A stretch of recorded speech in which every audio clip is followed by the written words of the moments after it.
ಈ 4 ರಾಶಿಯವರಿಗೆ ರಾಜಯೋಗ ಶುರುವಾಗಿದೆ.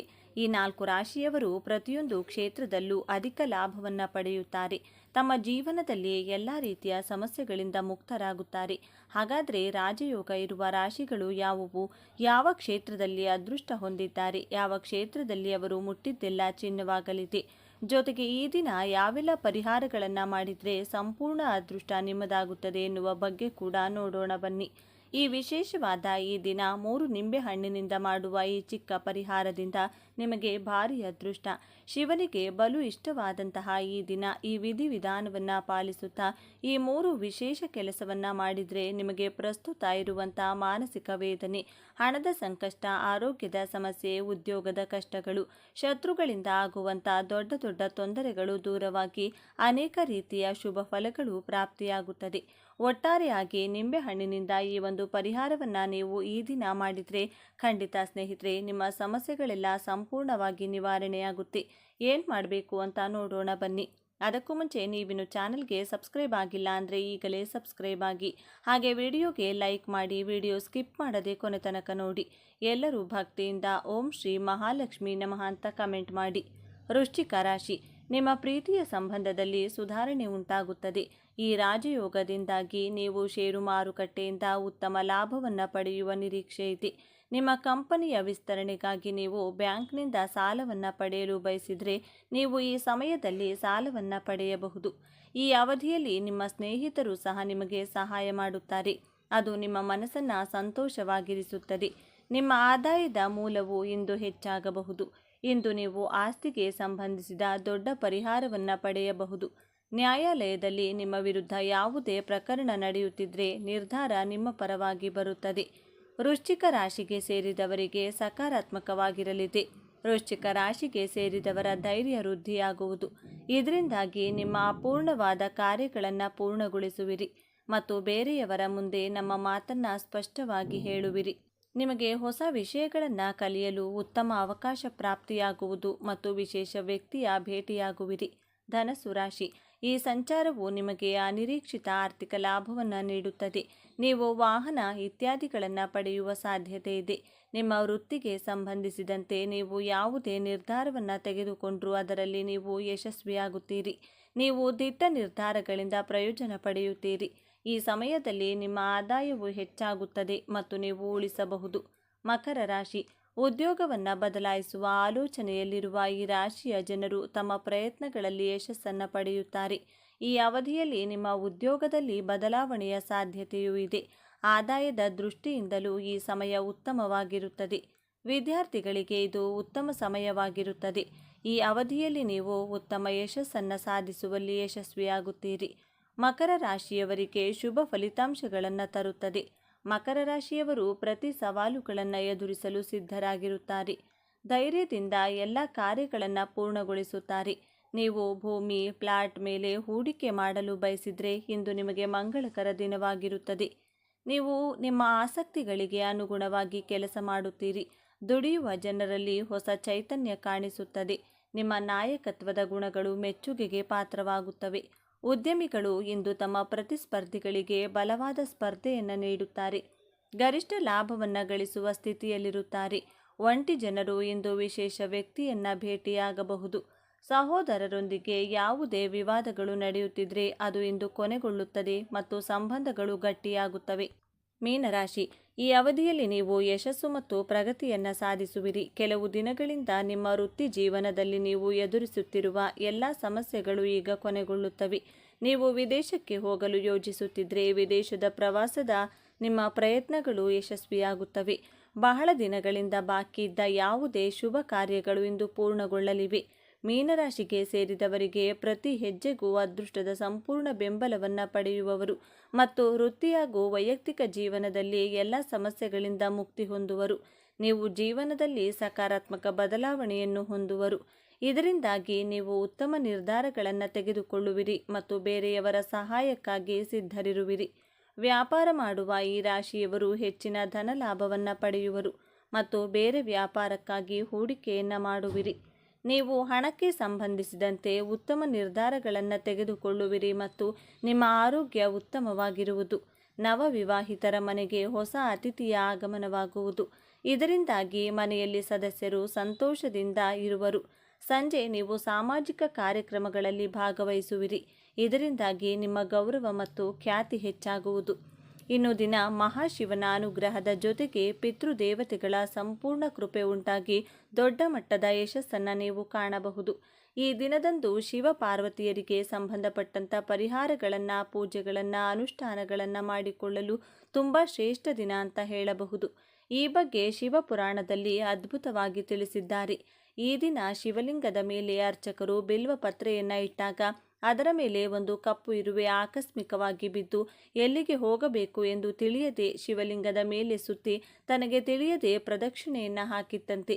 ಈ ಫಲವಾಗಿ ಮರುಜನ್ಮದಲ್ಲಿ ಕಾಶಿ ರಾಜ್ಯಕ್ಕೆ ರಾಜನಾಗಿ ಜನಿಸಿ ಆ ಇರುವೆ ಸಕಲ ಐಶ್ವರ್ಯವನ್ನು ಪಡೆದಿತ್ತಂತೆ. ಆದ್ದರಿಂದ ಈ ದಿನ ಪ್ರತಿಯೊಬ್ಬರೂ ಕೂಡ ನಿಮ್ಮ ಮನೆಗೆ ಸಮೀಪದಲ್ಲಿರ್ತಕ್ಕಂಥ ಶಿವ ದೇವಾಲಯಕ್ಕೆ ತೆರಳಿ ತಪ್ಪದೆ ಶಿವನಿಗೆ ಪ್ರದಕ್ಷಿಣೆಯನ್ನು ಹಾಕಬೇಕು. ಈ ದಿನ ಶಿವನಿಗೆ ಪೂಜೆಯನ್ನು ಮಾಡುವುದರ ಜೊತೆಗೆ ಮಹಾಶಕ್ತಿ ಸ್ವರೂಪಿಣಿಯಾದಂಥ ಪಾರ್ವತಿ ದೇವಿ ಅಂದರೆ ದುರ್ಗಾದೇವಿಯ ಪೂಜೆಯನ್ನು ಮರೆಯದೆ ಮಾಡಿದರೆ ಸರ್ವ ಶತ್ರುಗಳ ಬಾಧೆ ಕಳೆದು ಸರ್ವ ಕಾರ್ಯದಲ್ಲೂ ಯಶಸ್ಸು, ಹಣದ ಸಮಸ್ಯೆಗಳು ದೂರವಾಗುತ್ತೆ. ಸರ್ವ ಕಾರ್ಯದಲ್ಲೂ ಯಶಸ್ಸು ಉಂಟಾಗಿ ಹಣದ ಸಮಸ್ಯೆಗಳು ದೂರವಾಗ್ತಾ ಹೋಗುತ್ತೆ. ಈ ದಿನ ಏನು ಮಾಡಬೇಕು ಅಂದರೆ ಮನೆಗೆ ಸಮೀಪದಲ್ಲಿ ಇರತಕ್ಕಂಥ ದುರ್ಗಾ ಪರಮೇಶ್ವರಿ ಆಲಯ, ಚಾಮುಂಡೇಶ್ವರಿ ಆಲಯ, ಚೌಡೇಶ್ವರಿ ಅಥವಾ ರಾಮದೇವತೆಯ ಆಲಯ ಎಲ್ಲಾದರೂ ಸರಿ, ದುರ್ಗೆಗೆ ಸಂಬಂಧಪಟ್ಟಂಥ ಆಲಯಕ್ಕೆ ತೆರಳಿ ನಿಂಬೆಹಣ್ಣಿನ ದೀಪವನ್ನು ಹಚ್ಚಿ ನಿಂಬೆಹಣ್ಣಿನ ಮಾಲೆಯನ್ನು ಅರ್ಪಿಸಿ 3 ನಿಂಬೆಹಣ್ಣನ್ನು ದೇವಿಯ ಪಾದದಡಿ ಇಟ್ಟು ಮನೆಗೆ ತಂದು ಒಂದನ್ನು ಮನೆಗೆ ದೃಷ್ಟಿ ತೆಗೆದು ಒಡೆದು ಹಾಕಿ ಮತ್ತೊಂದು ನಿಂಬೆಹಣ್ಣನ್ನು ಪಾನಕ ಮಾಡಿ ಮನೆಯ ಮಂದಿಯೆಲ್ಲ ಸೇವಿಸಿ ಉಳಿದ ಮತ್ತೊಂದು ನಿಂಬೆಹಣ್ಣನ್ನು ಸಾಧ್ಯವಾದರೆ ಮನೆಯ ಹೊಸ್ತಿಲಿಗೆ ಕಟ್ ಮಾಡಿ ಹೊಸ್ತಿಲ 2 ಭಾಗದಲ್ಲಿ ಇಡಿ, ಇಲ್ಲ ಮನೆಯ ಹೊರಭಾಗ ಬಾಗಿಲಿಗೆ ಕಟ್ಟಿ. ಈ ಒಂದು ಕೆಲಸವನ್ನು ಮಾಡೋದ್ರಿಂದ ಸಕಲ ಶತ್ರು ಬಾಧೆಗಳು, ಮನೆಯಲ್ಲಿ ಕಲಹಗಳು, ಮನೆಯ ಯಜಮಾನನಿಗೆ ಆಗಾಗ ಉಂಟಾಗುವಂಥ ಅನಾರೋಗ್ಯಗಳು, ಕಾರ್ಯ ನಷ್ಟಗಳು ಕಡಿಮೆಯಾಗಿ ಎಲ್ಲ ವಿಧದಲ್ಲೂ ಒಳಿತಾಗ್ತಾ ಹೋಗುತ್ತದೆ. ಹಾಗೆಯೇ ಗ್ರಾಮ ದೇವತೆಗೆ ದುರ್ಗಾ ಮಾತೆಗೆ ಮೊಸರನ್ನವನ್ನು ನೈವೇದ್ಯ ಮಾಡಿಸಿ 4 ಜನರಿಗೆ ಹಂಚಿ. ಇದರಿಂದ ಮನಶಾಂತಿಯಾಗೂ ಮನೆಯ ಸದಸ್ಯರ ಆರೋಗ್ಯ ವೃದ್ಧಿಯಾಗ್ತಾ ಹೋಗುತ್ತೆ. ಇನ್ನು ಮಹಾಶಿವನಿಗೆ ಈ ದಿನ ನಂದಿವರ್ಧನ ಪುಷ್ಪ, ಬಿಳಿ ಎಕ್ಕದ ಪುಷ್ಪ ಅಥವಾ ಬಿಲ್ವ ದಳವನ್ನು ತಪ್ಪದೇ ಅರ್ಪಿಸಿ ಓಂ ನಮಃ ಶಿವಾಯ ಎಂದು ಸಾಧ್ಯವಾದಷ್ಟು ಬಾರಿ ಹೇಳಿಕೊಳ್ಳಿ. ಯಾರಿಗೆ ಕುಜದೋಷ ಇದೆ, ಮದುವೆ ಭಾಗ್ಯ ಕೂಡಿ ಬರ್ತಿಲ್ಲ, ವಯಸ್ಸು ದಾಟಿದರೂ ಹುಡುಗ ಅಥವಾ ಹುಡುಗಿ ಸೆಟ್ ಆಗ್ತಿಲ್ಲ ಅಂದರೆ ಎತ್ತುಗಳಿಗೆ ಮರೆಯದೆ ಬೆಲ್ಲದಿಂದ ಮಾಡಿದಂಥ ಸಿಹಿಯನ್ನು ತಿನ್ನಿಸಿ ಅಥವಾ ಬೆಲ್ಲದ ಚೂರನ್ನು ಮೇವಿನ ಜೊತೆಗೆ ತಿನ್ನಿಸಿದರೂ ಕೂಡ ಶಿವಾನುಗ್ರಹದಿಂದ ಕಂಕಣ ಭಾಗ್ಯ ಕೂಡಿ ಬರುತ್ತದೆ. ಕುಜದೋಷಗಳು ದೂರವಾಗುತ್ತದೆ, ಜಾತಕ ದೋಷಗಳು ನಶಿಸಿ ಹೋಗುತ್ತದೆ. ಇನ್ನು ಪ್ರಸ್ತುತ ಕಾಲದಲ್ಲಿ ಎಲ್ಲರಿಗೂ ಇರುವಂಥ ಅತಿ ಮುಖ್ಯ ಸಮಸ್ಯೆ ಅಂದರೆ ಇದು ಹಣಕಾಸಿನ ಸಮಸ್ಯೆ. ಎರಡನೆಯದು ಶತ್ರುಗಳ ಬಾಧೆ. ಈ 2 ಪ್ರಮುಖ ಸಮಸ್ಯೆಗಳು ದೂರವಾಗಲು ದೇವಿಯ ಆರಾಧನೆಯನ್ನು ಮಾಡಿಕೊಳ್ಬೇಕು. ದೇವಿಯ ವಿಶೇಷ ಮಂತ್ರವನ್ನು ಪಠಿಸಿ ಈ ರೀತಿ ಪ್ರಾರ್ಥನೆಯನ್ನು ಮಾಡಿಕೊಳ್ಳಬೇಕು. ಓಂ ಹ್ರೀಂ ಅಷ್ಟಮಹಾಲಕ್ಷ್ಮೀ ನಮಃ ಎಂದು ಸಾಧ್ಯವಾದಷ್ಟು ಬಾರಿ ಹೇಳಿಕೊಂಡು ಹಣದ ಸಂಕಷ್ಟ ಕಳೆಯಲು ಮುಖ್ಯವಾಗಿ ಬೇಕಾಗಿರುವುದು ನೆಮ್ಮದಿ ಹಾಗೂ ಯಶಸ್ಸು. ಆ ಯಶಸ್ಸನ್ನು ನೀಡು ತಾಯಿ. ನಮಗಿರುವಂಥ ಸರ್ವ ಶತ್ರುಗಳ ಬಾಧೆಯನ್ನು ದೂರ ಮಾಡು ತಾಯಿ.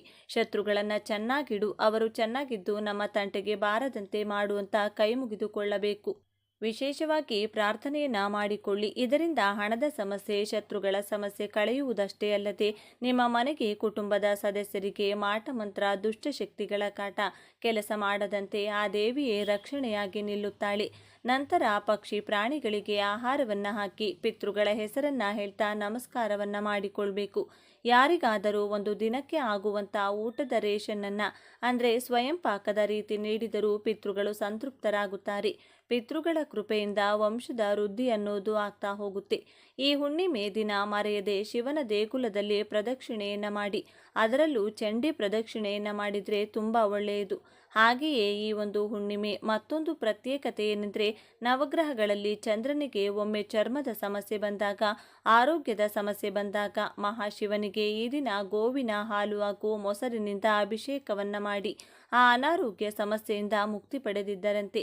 ಆದ್ದರಿಂದ ಈ ಒಂದು ಯಾವ ದಿನ ಶಿವಲಿಂಗವಾದರೂ ಸರಿ ಹಾಲು ಹಾಗೂ ಮೊಸರಿನಿಂದ ಅಭಿಷೇಕವನ್ನು ಮಾಡಿದರೆ ದೀರ್ಘಕಾಲದ ಅನಾರೋಗ್ಯದ ಸಮಸ್ಯೆಯಿಂದ ಮುಕ್ತಿ ಹೊಂದಬಹುದು. ಶಿವನ ಕೃಪೆಯಿಂದ ಆರೋಗ್ಯ ವೃದ್ಧಿಯಾಗುತ್ತದೆ. ಆರೋಗ್ಯ ಸದಾಕಾಲ ಚೆನ್ನಾಗಿರುತ್ತದೆ. ಜೊತೆಗೆ ಈ 3 ನಾಮಗಳನ್ನು ಹೇಳಿಕೊಂಡು ಶಿವಲಿಂಗಕ್ಕೆ ಅಭಿಷೇಕವನ್ನು ಮಾಡೋದಾಗಿರಬಹುದು ಅಥವಾ ಅಭಿಷೇಕವನ್ನು ಮಾಡಿಸೋದಾಗಿರಬಹುದು, ಮಾಡಿಕೊಳ್ಳಬಹುದು. ಇಲ್ಲ ಅಭಿಷೇಕವನ್ನು ಮಾಡಲು ಅಥವಾ ಮಾಡಿಸಲು ಸಾಧ್ಯವಿಲ್ಲ ಅನ್ನೋದಾದರೂ ಕೂಡ ಈ 3 ನಾಮಗಳನ್ನು ಹೇಳಿಕೊಂಡ್ರೆ ಅದ್ಭುತವಾದಂತಹ ಫಲಪ್ರಾಪ್ತಿಯಾಗುತ್ತದೆ. ದೀರ್ಘಕಾಲದ ಅನಾರೋಗ್ಯದ ಸಮಸ್ಯೆಗಳು ಕಳೆದು ಶಿವಾನುಗ್ರಹಕ್ಕೆ ಪಾತ್ರರಾಗಬಹುದು. ಈ 3 ನಾಮಗಳು ಯಾವುದು ಅಂತ ನೋಡೋದಾದರೆ ಬಾಲಾಂಬಿಕೇಶ, ವೈದ್ಯೇಶ, ಭವರೋಗ, ಅರೇತಿಜ. ಈ 3 ನಾಮವನ್ನು ಹೇಳಿಕೊಂಡು ಈ ದಿನ ತಪ್ಪದೇ ಶಿವನಿಗೆ ನಮಸ್ಕಾರವನ್ನು ಮಾಡಿಕೊಳ್ಳಿ. ನೋಡಿದ್ರಲ್ಲ, ಈ ದಿನ ಯಾವೆಲ್ಲ ವಿಧಿವಿಧಾನವನ್ನು ಪಾಲಿಸಬೇಕು ಅಂತ ಇವತ್ತಿನ ಈ ವಿಡಿಯೋದಲ್ಲಿ ತಿಳಿಸಿಕೊಟ್ಟಿದ್ದೇವೆ. ಈ ಮಾಹಿತಿ ನಿಮಗೆ ಇಷ್ಟ ಆದರೆ ತಪ್ಪದೇ ಈ ವಿಡಿಯೋನ ಪ್ರತಿಯೊಬ್ಬರಿಗೂ ಕೂಡ ಶೇರ್ ಮಾಡಿ. ಎಲ್ಲರೂ ಭಕ್ತಿಯಿಂದ ಓಂ ನಮಃ ಶಿವಾಯ ಅಂತ ಕಮೆಂಟ್ ಮಾಡಿ. ಈ ದಿನದ ವಿಶೇಷತೆ ಏನು? ಅಕ್ಕಿ ಹಾಗೂ ಹಾಲಿನಿಂದ ಯಾವ ಕೆಲಸ ಮಾಡಿದರೆ ನಿಮ್ಮ ಗಂಡನ ಆಯಸ್ಸು ವೃದ್ಧಿಯಾಗುತ್ತದೆ, ಗಂಡ ಮಾಡುವ ಪ್ರತಿ ಕೆಲಸದಲ್ಲೂ ಜಯ ಸಿಗುತ್ತದೆ, ಮುಂದೆ ಬರುವ ಹಣ, ಆಸ್ತಿ, ಐಶ್ವರ್ಯ ಹುಡುಕಿ ಬರುತ್ತದೆ ಎಂದು ಇವತ್ತಿನ ಈ ವಿಡಿಯೋದಲ್ಲಿ ತಿಳಿಸಿಕೊಡ್ತೀವಿ. ಬನ್ನಿ, ಮೊದಲನೆಯದಾಗಿ ಈ ದಿನ ಬೆಳಿಗ್ಗೆ ಬೇಗನೆ ಎದ್ದು ಸ್ನಾನ ಮಡಿಗಳನ್ನು ಮಾಡಿಕೊಂಡು ನಿಮ್ಮ ಮನೆಯಲ್ಲಿರುವ ಶಿವನ ಚಿತ್ರಪಟಕ್ಕೆ ಈ ವಿಧವಾಗಿ ಪೂಜಿಸಬೇಕು. ಇದರಿಂದ ನಿಮಗಿರುವಂತಹ ಮಾಟಮಂತ್ರ ದೋಷಗಳು, ಅನಾರೋಗ್ಯದ ಸಮಸ್ಯೆಗಳು, ಶತ್ರು ಬಾಧೆಗಳು, ಮಾನಸಿಕ ವ್ಯಥೆಗಳು, ಹಣಕಾಸಿನ ಕಷ್ಟಗಳು, ಋಣಬಾಧೆಗಳು ತೀರಿ ವರ್ಷಪೂರ್ತಿ ಅದೃಷ್ಟ ಲಭಿಸುತ್ತದೆ.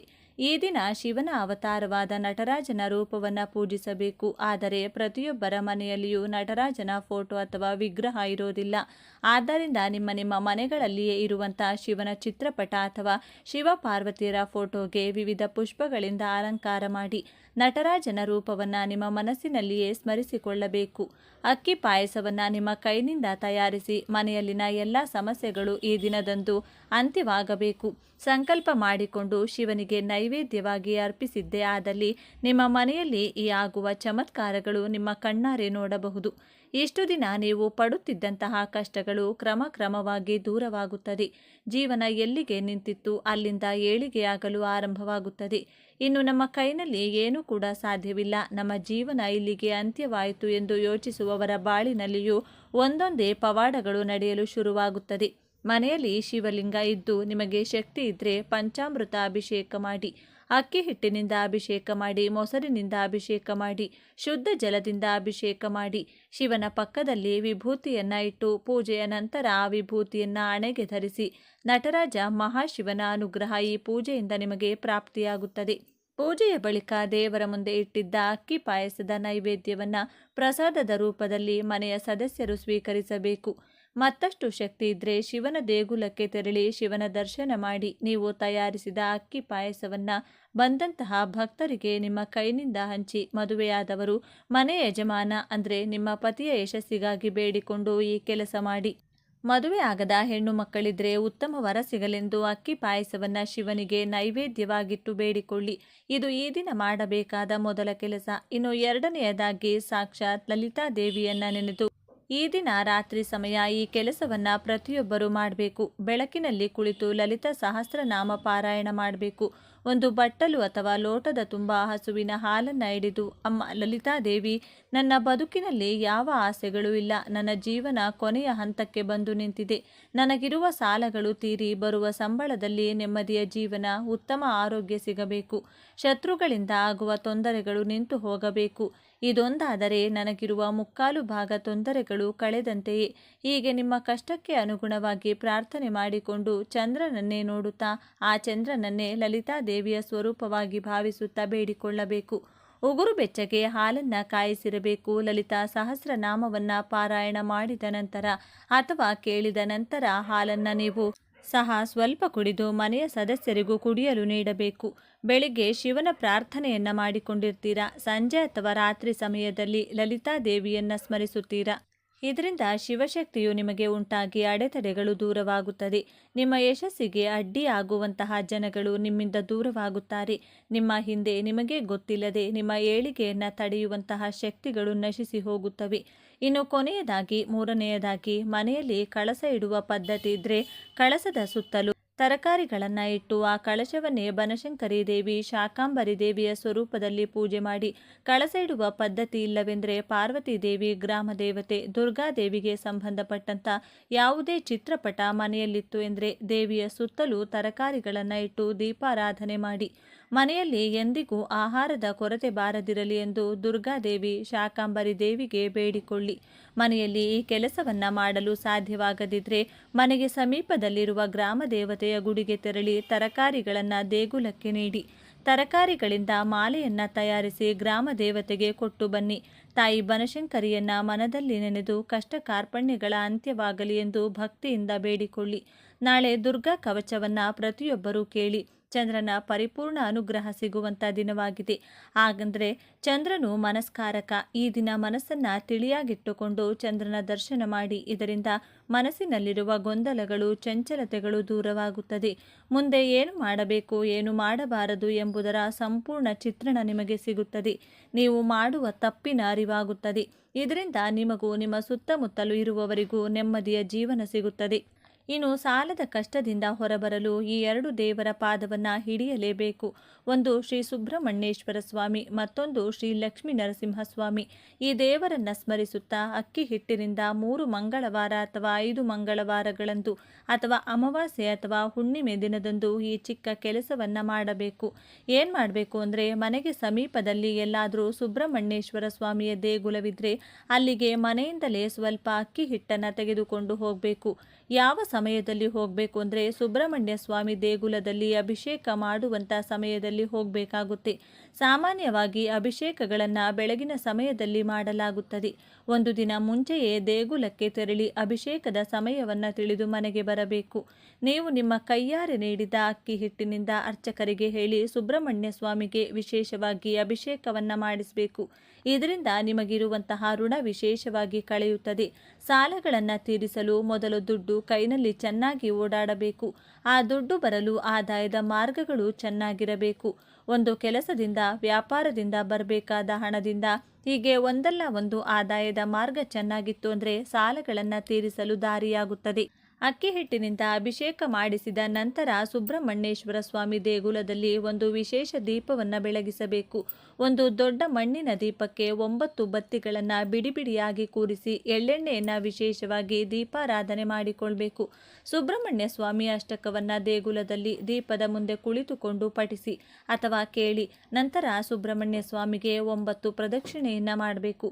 ಮೊದಲನೆಯದಾಗಿ ಅಕ್ಕಿ ಹಿಟ್ಟಿನ ಅಭಿಷೇಕ, ಎರಡನೆಯದು ದೀಪಾರಾಧನೆ, ಮೂರನೆಯದು ಪ್ರದಕ್ಷಿಣೆ. ಇವಿಷ್ಟನ್ನು ಸಾಲದ ಸಮಸ್ಯೆ, ಹಣದ ಸಮಸ್ಯೆ ತೀರಲೆಂಬ ಸಂಕಲ್ಪದಿಂದ ಮಾಡಬೇಕಾಗುತ್ತದೆ. ಸುಬ್ರಹ್ಮಣ್ಯ ಸ್ವಾಮಿಯ ದರ್ಶನ ಮಾಡುತ್ತಾ ದೇಗುಲದಲ್ಲಿ ಸ್ವಲ್ಪ ಕಾಲ ಕುಳಿತು, ತಂದೆ, ನಿನ್ನನ್ನೇ ನಂಬಿ ನಾನು ಇಲ್ಲಿಗೆ ಬಂದಿದ್ದೇನೆ. ನನ್ನೆಲ್ಲ ಹಣದ ಕಷ್ಟಗಳನ್ನು ಕಳೆದು ಸಾಲಗಳೆಲ್ಲ ಬೇಗ ತೀರುವಂತೆ ಅನುಗ್ರಹಿಸು ಎಂದು ಭಕ್ತಿ ಭಾವದಿಂದ ಬೇಡಿಕೊಳ್ಳಬೇಕು. ಈ ನಿಯಮವನ್ನು, ಈ ಕೆಲಸಗಳನ್ನು ನೀವು 3 ಮಂಗಳವಾರ ಅಥವಾ 5 ಮಂಗಳವಾರ ಮಾಡಬೇಕು. ಅಥವಾ ಹುಣ್ಣಿಮೆ ಅಥವಾ ಅಮಾವಾಸ್ಯೆ ದಿನ ಮನೆಯ ಯಜಮಾನನ ಪರವಾಗಿ ಮನೆಯ ಯಜಮಾನಿ ಈ ಕೆಲಸವನ್ನ ಮಾಡಬಹುದು.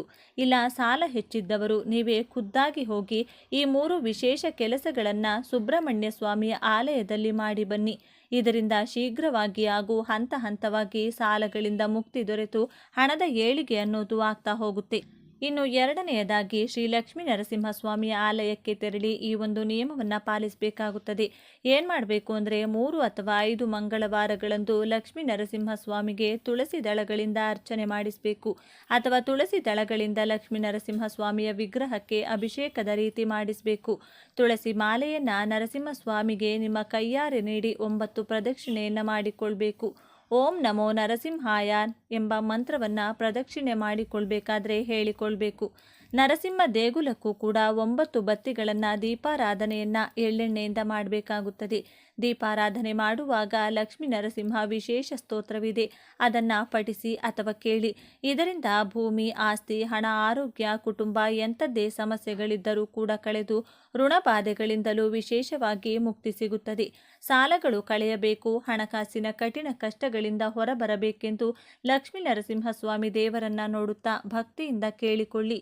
ಸಾಲಗಳಿರಲಿ ಇಲ್ಲದಿರಲಿ, ದುಡ್ಡಿಗೆ ಸಂಬಂಧಪಟ್ಟಂತ ಯಾವುದೇ ಸಮಸ್ಯೆ ಆಗಿರಬಹುದು, ಸಂಪಾದನೆ ಮಾಡಿದ ಹಣ ಕೈನಲ್ಲಿ ನಿಲ್ಲೋದಿಲ್ಲ, ನೀರಿನಂತೆ ಹಣ ಖರ್ಚಾಗುತ್ತದೆ. ಹಣಕಾಸಿನ ವಿಷಯಕ್ಕೆ ಮನೆಯಲ್ಲಿ ಸದಾ ಜಗಳಗಳು ನಡೆಯುತ್ತದೆ. ದುಡ್ಡಿನ ಸಮಸ್ಯೆಗಳಿಂದ ನಮಗೆ ಗೌರವ ಸಿಗ್ತಾ ಇಲ್ಲ, ಕೈನಲ್ಲಿ ದುಡ್ಡು ಚೆನ್ನಾಗಿ ಓಡಾಡಬೇಕು, ಹಣದ ಏಳಿಗೆ ಆಗಬೇಕು ಅಂದರೂ ಕೂಡ ಈ ಎರಡು ವಿಶೇಷ ಪರಿಹಾರವನ್ನ ಪಾಲಿಸಬಹುದು. ಸಾಧ್ಯವಾಗುತ್ತದೆ ಅಂದರೆ ಸುಬ್ರಹ್ಮಣ್ಯ ಸ್ವಾಮಿಗೆ ಅಕ್ಕಿ ಹಿಟ್ಟಿನಿಂದ ಅಭಿಷೇಕವನ್ನ 5 ಮಂಗಳವಾರ ಮಾಡಿಸಿ, ಇಲ್ಲ ಸುಬ್ರಹ್ಮಣ್ಯ ಸ್ವಾಮಿ ಹಾಗೂ ಲಕ್ಷ್ಮೀ ನರಸಿಂಹಸ್ವಾಮಿ ಇಬ್ಬರಿಗೂ ಒಂದೇ ದಿನದಂದು ಅಭಿಷೇಕ ಹಾಗೂ ತುಳಸಿಯ ಅರ್ಚನೆಯನ್ನ ಮಾಡಿಸ್ತೀವಿ ಅಂದರೆ ಅದನ್ನು ಕೂಡ ಮಾಡಬಹುದು. ದುರ್ಗಾ ಮಾತೆಗೆ ಅಂದರೆ ಗ್ರಾಮ ದೇವತೆಗೆ ಮೊಸರನ್ನವನ್ನು ಕೂಡ ನೈವೇದ್ಯವಾಗಿ ಅರ್ಪಿಸಬಹುದು. ನೋಡಿದ್ರಲ್ಲ, ಈ ದಿನ ಯಾವೆಲ್ಲ ವಿಧಿವಿಧಾನಗಳನ್ನು ಪಾಲಿಸಿದರೆ ಜೀವನದಲ್ಲಿ ಏಳಿಗೆಯನ್ನು ಕಾಣಬಹುದು ಅಂತ ಇವತ್ತಿನ ಈ ವಿಡಿಯೋದಲ್ಲಿ ತಿಳಿಸಿಕೊಟ್ಟಿದ್ದೇವೆ.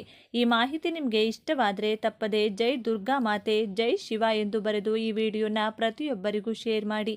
ವಿಡಿಯೋಗೆ ಒಂದು ಲೈಕನ್ನು ಕೊಡಿ. ಮುಂದಿನ ಬಾರಿ ಮತ್ತೊಂದು ವಿಶೇಷ ದೈವ ಮಾಹಿತಿಯೊಂದಿಗೆ ನಮ್ಮ ಚಾನೆಲ್ ಮೂಲಕ ಭೇಟಿಯಾಗೋಣ. ಧನ್ಯವಾದಗಳು ಸ್ನೇಹಿತರೆ.